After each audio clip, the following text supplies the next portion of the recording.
न छांव हमारी रही न धूप पर हक है, ये कैसी तरक्की है जहां जीना ही शक है। मेरे शब्दों में ये दर्द उन आदिवासियों के हैं जिनके घर की महिलाएं अपने बच्चों के साथ जिंदा चिताओं पर लेटी हुई हैं। जो माँ दुनिया की बुरी नजर से बचाने के लिए अपने बच्चों को काला टीका लगाती है, वही माँ अगर प्रतीकात्मक ही सही चिता में बच्चों के साथ लेट जाए तो समझो मामला बेहद गंभीर है।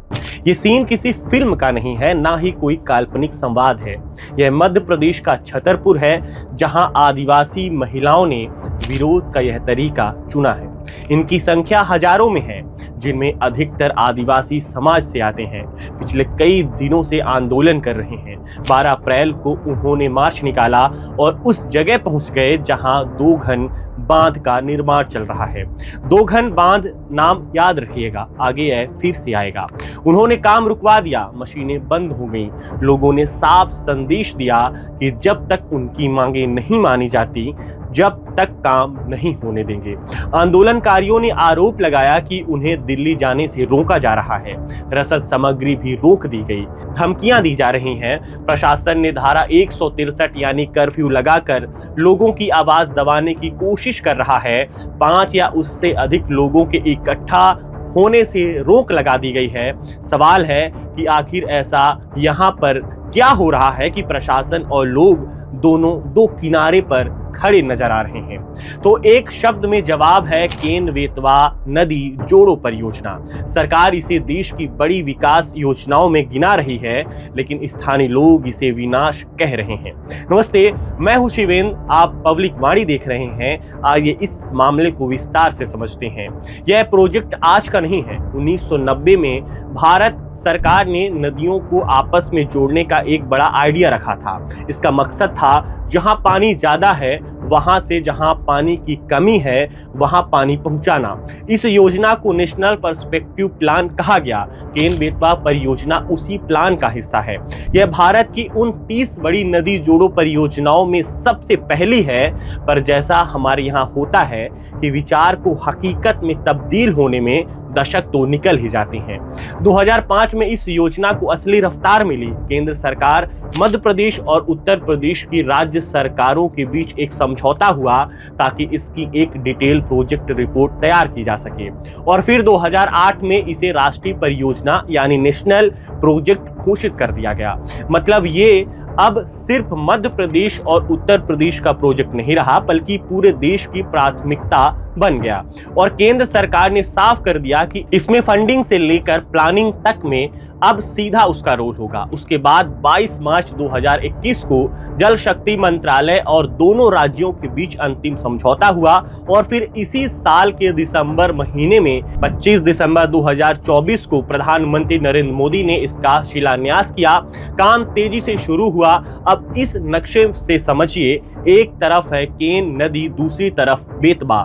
दोनों आखिर में यमुना में मिलती हैं, लेकिन फर्क ये है कि केन के पास पानी ज्यादा है और बुंदेलखंड यानी बेतवा का इलाका सालों से प्यासा है। तो आइडिया यह था कि क्यों ना जहां पानी ज्यादा है, मतलब केन के इलाके से उठाकर करीब 221 किलोमीटर लंबी नहर के जरिए वो पानी बेतवा तक पहुंचाया जाएगा। बीच में 1-2 किलोमीटर की सुरंग भी है ताकि रास्ता आसान हो जाए।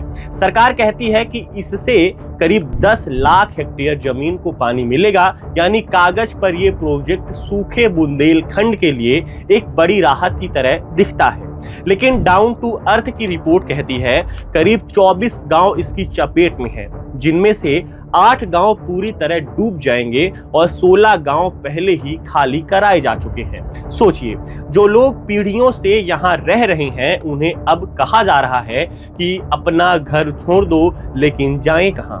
सरकार कहती है 12.5 लाख का मुआवजा मिलेगा। गांव वाले कहते हैं अभी तक आधों को भी नहीं मिला, और जिन्हें मिला वो भी कहते हैं कि इतने में जिंदगी दोबारा नहीं बसती। लोगों की मांग है कि उन्हें जमीन के बदले जमीन और गांव के बदले गांव दिया जाए। लोग कह रहे हैं कि उनका रिश्ता जमीन से सिर्फ खेती का नहीं है, उनकी संस्कृति, उनकी परंपराएं इसी जमीन से जुड़ी हुई हैं। यही नहीं, इसका असर सिर्फ इंसानों तक सीमित नहीं है। पन्ना टाइगर रिजर्व, आपको याद होगा 2009 के आसपास यहाँ बाघ खत्म हो गए थे और सालों की मेहनत के बाद फिर से बसाए गए। यानी सवाल सिर्फ विकास का नहीं, सवाल उस विकास की कीमत कौन कौन चुकाएगा इसका भी है।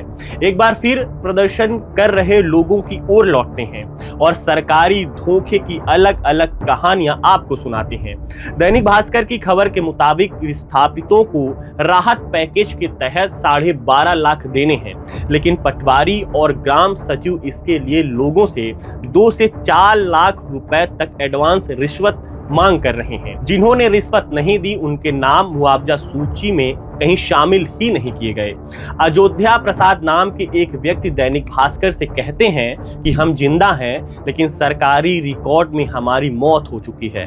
रिश्वत नहीं दी तो हमें कागजों पर मरा हुआ घोषित कर दिया गया। सोचिए सिस्टम किस तरह से लचर हो चुका है।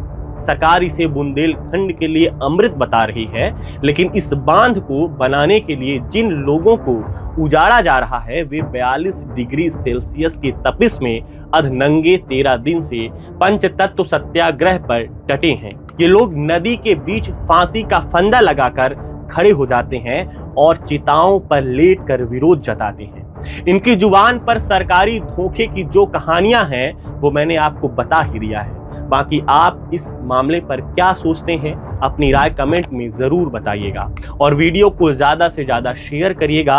हो सकता है कि आपकी इस छोटी सी कोशिश से सूरज की तपा देने वाली रोशनी के नीचे खड़े इन आंदोलनकारियों का कुछ भला हो जाए।